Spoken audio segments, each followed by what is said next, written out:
Hello বন্ধুরা, সবাই কেমন আছেন? আশা করছি ভালো আছেন, ভালো থাকবেন। তো সুনিতা মান্ডির ব্লগে সবাইকে আমার ভালোবাসা জানাচ্ছি। তো বন্ধুরা, এই দেখুন, আজকে মানে দুদিন ধরে তো খুব বৃষ্টি হয়েছে। রাস্তা, আমি এর আগেও ভিডিও দিয়েছি, রাস্তা মানে ভর্তি হয়ে গেছিলো জলে। তো এই পাখি মানে এই চড়াই পাখি আছে, তারপরে ঘুঘু পাখি আছে, কাক আছে। তো এরা খেতে পায়নি এতদিন, মানে দুদিন ধরে তো ঠিকঠাক খেতে পায়নি।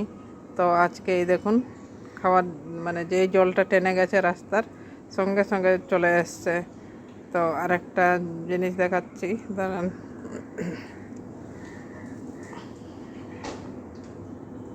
এই যে এদিকে লেবু গাছ একটা আছে, জুম করে দেখাচ্ছি আপনাদের, বুঝতে পারবেন কি না। ওখানে দেখুন কতগুলো পাখি বসে আছে, চড়াই পাখিগুলো সব ওখানে বসে আছে।